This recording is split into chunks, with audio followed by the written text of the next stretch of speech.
किताब क्या कहती है? इस किताब के पीछे एस्थर हिक्स है। वो एब्राहम नाम के कलेक्टिव कॉन्शियसनेस से टीचिंग्स चैनल करती है।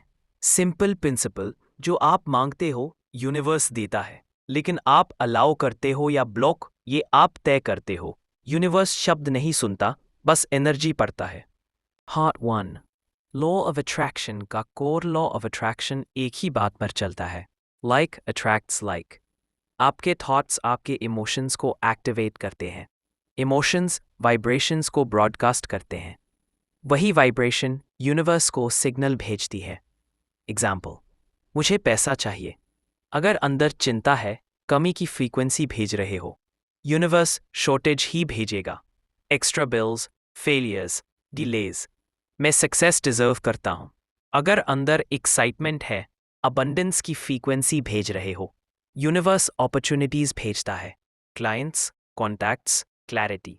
यूनिवर्स को फर्क नहीं पड़ता कि आप क्या बोलते हो, फर्क पड़ता है आप क्या फील करते हो। पार्ट 2। अलाइनमेंट।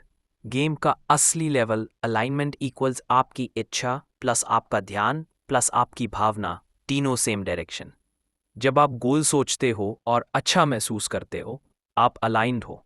जैसे ही आप डाउट, गिल्ट, जेलसी में जाते हो, वाइब्रेशन टूट जाती है। एक सिंपल रूल, जो अच्छा लगता है यूनिवर्स की डायरेक्शन, जो बुरा लगता है गलत डायरेक्शन, आपको स्ट्रगल से नहीं फ्रीक्वेंसी से रिजल्ट मिलता है। पार्ट 3।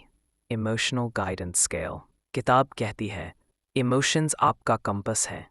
सबसे नीचे फियर, गिल्ट, डिप्रेशन। ऊपर जाते हो तो होप, बिलीफ, लव, जॉय। गलती मत करो, फियर से सीधे जॉय पर जंप करना इम्पॉसिबल। एक एक छोटे लेवल ऊपर जाओ। उदाहरण, आप गुस्से में हो, पहले इरिटेशन पर आओ, फिर बोर्डम, फिर होप, फिर बिलीफ। ऊपर का हर स्टेप वाइब्रेशन को क्लीन करता है। जैसे जैसे वाइब्रेशन ऊपर जाती है, आपकी लाइफ के इवेंट्स मैच होने लगते हैं। पार्ट 4। मैनिफेस्टेशन का 3 स्टेप फॉर्मूला। 1। आस्क। स्पष्ट मांगो, आप जो चाहते हो उसके पीछे की भावना समझो। पैसे क्यों, बिजनेस क्यों, रिलेशनशिप क्यों। अगर डिजायर क्लैरिटी से निकलती है, वाइब्रेशन क्लियर होती है। 2। बिलीव। भरोसा यही लोग हारते हैं, विशिंग से काम नहीं चलता। बिलीविंग इक्वल्स इमोशनली ये मानना कि ये ऑलरेडी आपकी रियलिटी बन रही है। बिलीफ किसी प्रूफ से नहीं आता, बिलीफ वाइब्रेशन से आता है। 3। अलाउ। अलाउ करो, सबसे मुश्किल स्टेप। आप रिजल्ट को कंट्रोल नहीं करते, यूनिवर्स को तरीका डिसाइड करने दो। आप बस स्टेबल रहो। फियर, डाउट, जेलसी, कंप्लेंट, इनसे दूर रहो। यही ब्लॉक्स हैं। Part 5। 22 processes practical tool kit. किताब में 22 मैनिफेस्टेशन टूल्स हैं। यहाँ सबसे काम की 4 techniques. Process 1। Rampage of appreciation. 5 to 7 minutes सिर्फ ग्रैटिट्यूड बोलो। यह वाइब्रेशन इंस्टेंटली अपलिफ्ट करता है। एग्जाम्पल, मेरे पास फ़ोन है, इंटरनेट है, सीखने का चांस है। चाहे छोटी चीज़ ही क्यों ना हो, बार बार अप्रिशिएशन।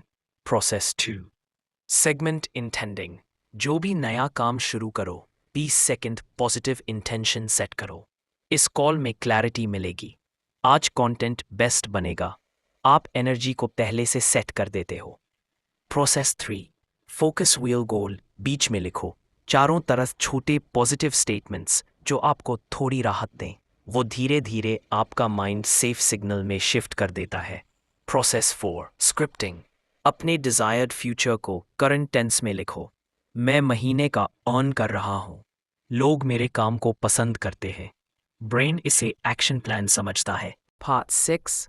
बड़े कंफ्यूजन का एंड। आप सोचते हो मैंने मांगा पर मिला नहीं। ट्रूथ। आपने मांगने के बाद कंप्लेंट वाली वाइब्रेशन चलाना शुरू कर दी। यूनिवर्स मिस्टेक्स नहीं देता, यूनिवर्स सिर्फ रिस्पॉन्स देता है। आप कमी की बात करते हो, कमी बढ़ती है।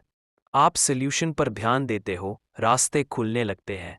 आप ग्रेटफुल रहते हो और चीज़ें ग्रेटफुल होने लायक आती हैं। Ask and it is given एक जादू नहीं, एक फ्रीक्वेंसी सिस्टम है। जो आप ब्रॉडकास्ट करते हो वही रियलिटी बनकर लौटता है। मांगो, भरोसा रखो, अलाउ करो, और टाइम के साथ लाइफ आपके तरफ टर्न लेती है। क्या आपको लगता है कि आप मेहनत कर रहे हो, पर रिजल्ट वही पुराने? कभी पैसा अटकता है, कभी मौका निकल जाता है, और कभी रिश्ते टूटते हैं। आप सोचते हो, मेरी जिंदगी को कौन कंट्रोल करता है? जवाब, आपकी वाइब्रेशन। आप हर सेकंड जो महसूस करते हो, यूनिवर्स वैसा ही तुमको वापस देता है। यही गेम इस किताब में एक्सप्लेन है। Ask and it is given.